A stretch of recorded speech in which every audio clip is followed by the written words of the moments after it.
I'm Luis Barrett with WRED-TV, here with an all-exclusive interview with Vice President and Director of Athletics, Ed Kull. Thank you so much for coming to the studio today. My pleasure. So nice Great to to be have here. you. How are you doing today? Doing well. Excited to be here and excited to be in Marillac and in your wonderful studio. You've had a pretty storied career. Could you give us a quick rundown of your road from student athlete to Director of Athletics here? Sure. I'll try to keep that as brief as possible. I was an undergraduate at Stony Brook University, baseball player there. Got very active and involved with our Student Athlete Advisory Council, and then got put on our President's Advisory Council for Student Body, and got educated on what it's like to be an administrator, what it's like to work in higher education and work at a university, and kind of right off the bat fell in love with the idea of working as an administrator at school and the passion or desire to become an athletic director. While there, my athletic director at Stony Brook was a St. John's graduate. His name was Dick Laskowski.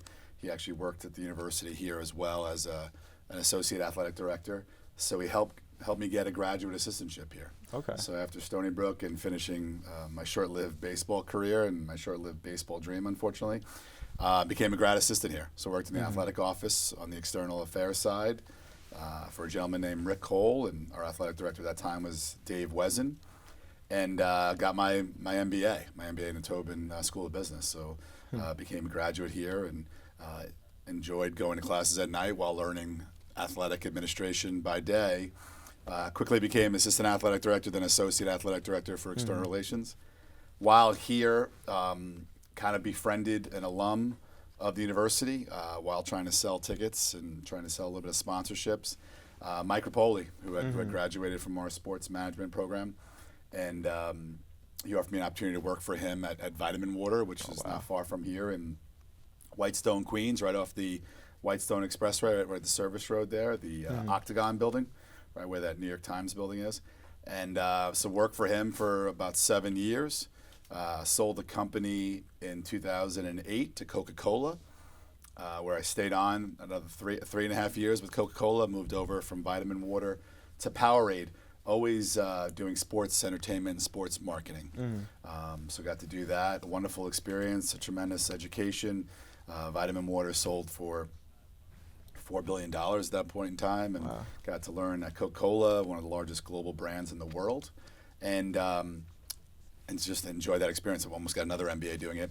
Still missed campus, still missed campus life, still had the passion to become an AD. Came back to St. John's for the second tour duty, where I became Vice President of Development and Advancement, fundraising, as well as at that point Vice President of Athletics for a little bit in terms of overseeing our AD. We had a little bit of a presidential change.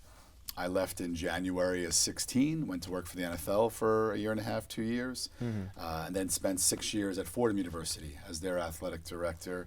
And then I'm back here at St. John's, my alma mater, for about a year. Also, I'd started the doctorate program here. Also was an adjunct teaching a sports marketing class for about 8 years here at St. John's. So this is home for me.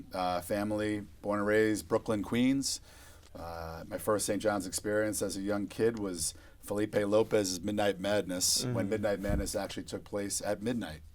And been in love with St. John's ever since. This is a personal passion, and I'm thrilled and lucky and excited to be sitting with you at one of my favorite places in the entire world. Do you have any advice for any students who would be looking to get into your field of work? Yes, it's changed drastically, and I'm sure we'll talk a little bit about that in terms of college athletics now, and it really becoming more and more professional sports. I found out early on, even when I met Mike Rapoli or was doing fundraising or selling sponsorships or ticket sales, that revenue generation was a big part of this. And I found that, the more successful I was at generating dollars in revenue, the more opportunities came to me, or the more solutions I was able to present by bringing in dollars. So I advise everybody to try to be as open-minded to revenue generation opportunities and being comfortable with sales and being comfortable communicating with individuals and asking for money and trying to build out partnerships. I think that's essential, trying to find creative alliances and synergies any way you can and differentiating yourself. And then the other aspect I always tell students is try to get ahead of the times in terms of technology, and whether that be today, obviously social media, analytics, some of the AI stuff, of course, which I know you all know better than I do, as well as, honestly, the ability to even what are some of the trends? Whether that be gambling, whether that be fantasy sports, whether that be a lot of the different things going on, new sports. Try to think outside the box and be a little bit creative in what the future holds. You mentioned AI. Yeah. How has artificial intelligence really changed the way you've gone about your job? So I got to tell you, I mean, it definitely helps in terms of a daily routine of either researching or writing some emails or writing reports, looking at some presentation stuff. I think we're trying to do more and more of that. We just created a partnership with Short Talk. So if you do a little bit of research on Short Talk, very, very fascinating company. They have a strong partnership right now with Bloomberg, and they do kind of their reels in terms of video creations. They do updates for them in terms of social media. They kind of cut clips and kind of cut to the breaking news and updated news and the ability to do that. So we experimented a little bit last year. Kevin Wayner in our communications office did it with women's basketball. I believe Seton Hall did it as well in partnership with the Big East. Some of the founders of Short Talk have affiliation with Fox Sports, who's a partner with the conference. So this year, excited that we'll be the first official college athletics partner of Short Talk. And I think it's really going to help us in terms of editing video, in terms of posting on social, in terms of even coaches being able to scout and highlight and create highlight videos quicker in terms of means. And I think it's going to help us really summarize game notes and game caps and highlights of games. So we'll see, but that's kind of our big example right now. That's a little bit state of the art, and I think puts St. John's and our athletics department kind of in the first to do this right now. So I'm excited about this initiative. Could you describe what that moment was like when you realized maybe your athletic career would be coming to an end? Great question. And yeah, it's a harsh reality in terms of not only just the idea of professionalism or trying to make a living being a professional athlete, but the idea of like it's something that you're so passionate about and something you love so much kind of ending in your life. Probably the first kind of heartbroken heartbreak in my life was stopping baseball, and something that was always a part. So how do you supplement that? And I think that's where my passion for this job, my ability to continue to work with student athletes and be on a campus has kind of replaced that. So whether that's my competitive juices, whether that's my routine of every day and committing to building something and training for something and putting something together strategically and innovatively, that's how I pivoted, I think, from being an athletic competitor to now putting it to more of a business, but same kind of competitive juices. Last year, heading into the final game, home game against Seton Hall at MSG, there was a lot of debate whether or not St. John's would be returning this season. And ultimately, the game sold out. This season, St. John's is having the most games since 1968 at the Garden with 13. Are there any plans St. John's has going forward to expand St. John's sports to a wider audience? Yeah, great question. So, yeah, very strategic in trying to have as many games at Madison Square Garden this year as possible for our men's basketball program. Because it's a revenue-generating opportunity. As you know, here at Corner-Seca Arena, we have a cap, obviously, in terms of how many folks we could fit in terms of on campus, and it's obviously a smaller venue. It's probably almost 25% of the size of MSG, being 19,600, and here's approximately 5,000 or so. So the ability to have more seats and try to sell more tickets and raise more revenue is really, really important, especially per the July 1 update of the House settlement and the NCAA change that we're taking on rev share agreements, which we are currently doing for men's and women's basketball. So how do we create additional revenue opportunities? Playing at MSG was really important. Yes, we have a top 5 team in the country, so we have a product and entertainment value that we think here in the tri-state area is very desirable. And we also increased ticket prices almost 30%. So the ability to try to raise more revenue is important strategically. And I think it allows not only more individuals to kind of come to the game, it also allows more students to come to the game. So I think it's really a key school spirit engagement tool on our campus, where we played Alabama last Saturday and we had 1,600 students to be at an MSG game. We would never be able to do that at Corner-Seca Arena. And as you know, there's no other example on campus where you're getting 1,600 students to be together outside of commencement. So I think it's really a valuable asset. MSG is obviously is world renowned in terms of being a venue of attraction and desire, and I think us aligning our brand with them was really, really important to continue to grow. So basketball is huge on campus, obviously, but beyond just basketball, in 2024 Olympics, SJU alumnus Faris Rajani won silver in fencing. Is there anything the university plans to do with the Olympic sports going over forward, whether it be support, investment? Yeah, great question. So I think fencing is a perfect example of Olympic sport, especially at St. John's. It probably doesn't get as much recognition or attention that it deserves, celebration that it deserves. National champions, we've had Olympians there. We've obviously had medalists. And it's something that, unfortunately, our facilities are not up to par in terms of where that program deserves. I know there's some creativity in terms of using a club in the city, and our coach does a great job of not only recruiting, but obviously developing and making the most of our facilities and making the most of the partnership in Manhattan. I think that's where the basketball proposition and the alignment in our strategic planning is key. So basketball, not only generating more revenue, helps the rev share of our student athletes. It's going to help the resources of our operational budget. It's going to help the resources of our facility upgrades, and it's going to be able to really make sure that we have a strategic plan in terms of how we handle the tiering of our sports and the trickle down of those opportunities, those resources. So, as much as the NCAA settlement and this idea of paying student athletes is still a little bit earth-shattering for a lot within higher education, it does create a direct and real pyramid of how the money needs to now flow down and be created. So hopefully our Olympic sports are going to still see the benefit, whether that be in their operational budget, in their fundraising opportunities, or within their facility upgrades, that we are able to expand that return on investment to all of our sports. The WNBA and overall women's sports have been booming recently. A record number of tickets being sold in WNBA games. Are there any plans the university has specifically to support the women's games going forward? Yes, I think what the WNBA has done, and the growth of women's basketball, women's sports, whether that be volleyball, whether that be softball on ESPN, whether that be women's basketball, we are focused on that. So even, for example, women's basketball, and you brought up MSG, very, very relative to the topic. It's probably the worst kept secret, but I'll share it here because I like you all so much, is on March 1st, we are working towards having our women's basketball team play the UConn Huskies, yes, the reigning national champions, #1 in the country, at Madison Square Garden. Oh, wow. And that'll be the first ever standalone Division I college basketball game at Madison Square Garden, believe it or not.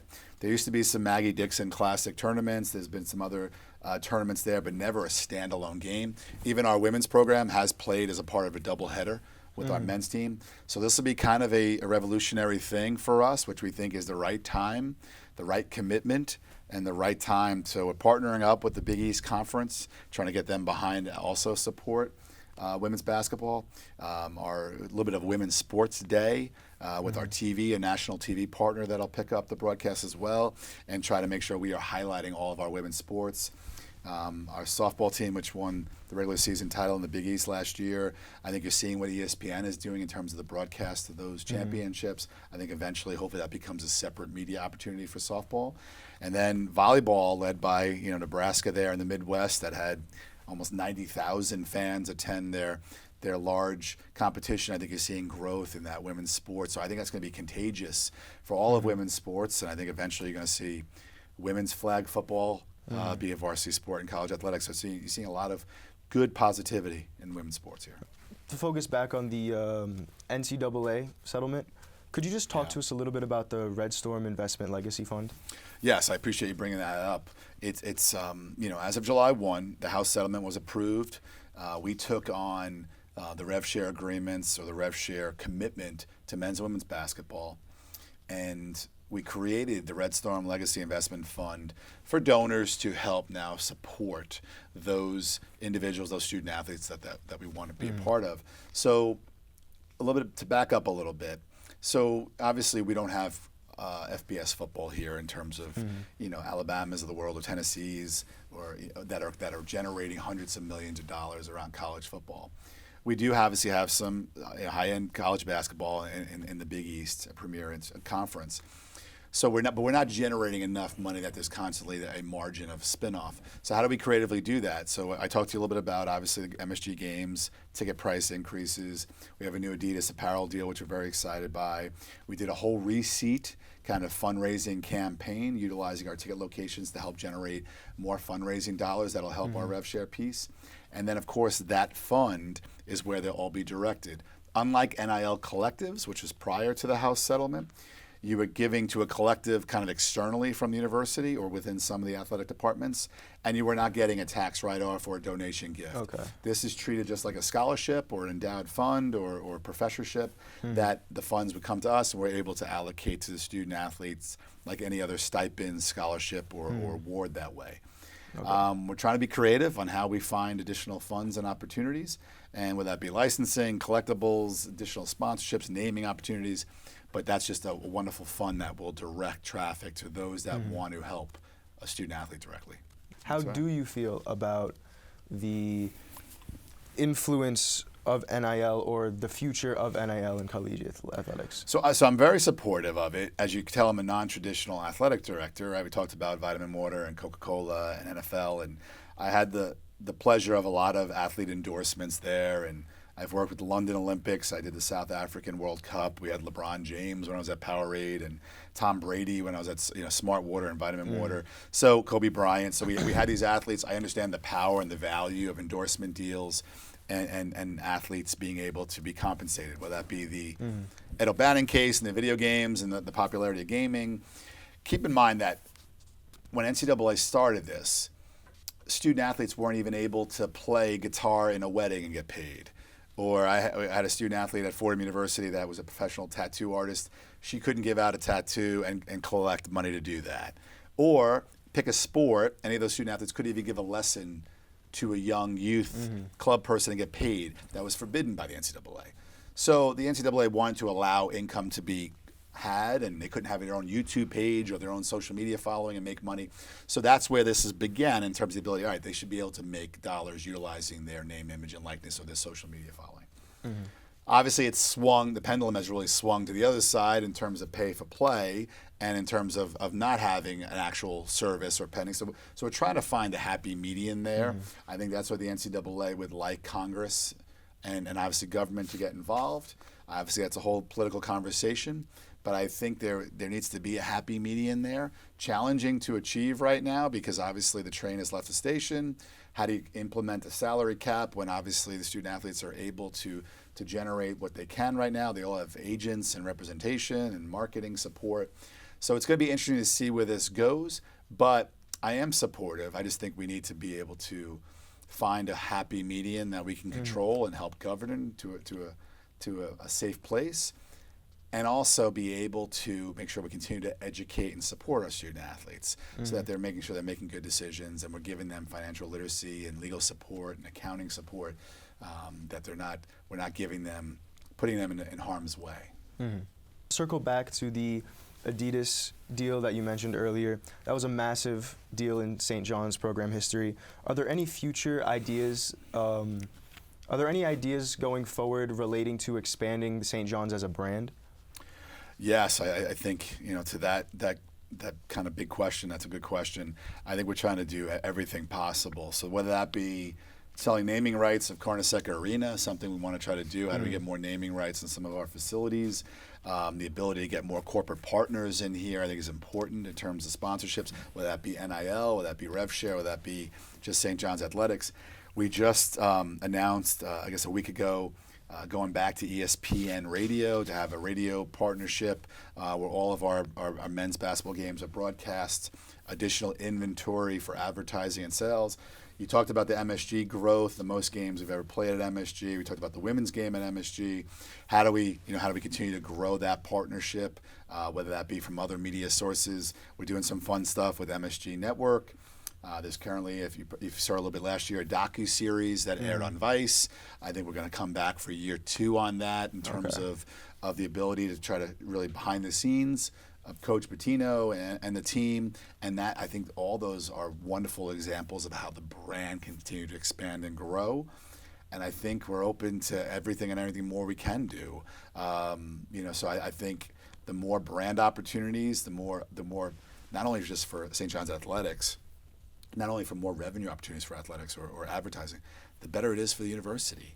I think the more we're able to connect with alums around the world, the more we're able to recruit future students here, more applications for the university, help retention in terms of school spirit, school pride on campus with staff and administrators as well as students. So the more we get that brand out there, the more we have media opportunities, the more I think it's beneficial for the entire enterprise, not just athletics. All right, thank you so much. That's all we have time for today.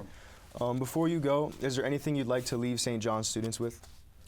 I want students to feel that athletics truly is a partner and a platform for them, whether it be here in obviously your marketing and media communication studio, whether it be the radio station, whether it be the business school, whether it be the law school, whether it be, I want to make sure that they feel like athletics is truly a source of school spirit, school pride for them. Whether that's coming to MSG and cheering on a game, whether that's wearing their red and their St. John's logo or John D. Thunderbird around campus, or if that's them on social media being proud. I want that to be a connection. I think our student athletes have a tremendous affinity for alma mater here and the institution, and I want that to be kind of the centerpiece of the campus life. So ideas and innovations and partnerships is really, really important to me. How we kick down all the walls and isolation around campus is truly important to me, and how we expand our tentacles not only in the tri-state area, but throughout the country and internationally, because we have so many wonderful international students too. So how do we use athletics to elevate all aspects of St. John's University is truly my passion and our goal here moving forward. All right, thank you so much. Appreciate it. Thank you. Great having you in the studio today. Great being here. Thank you.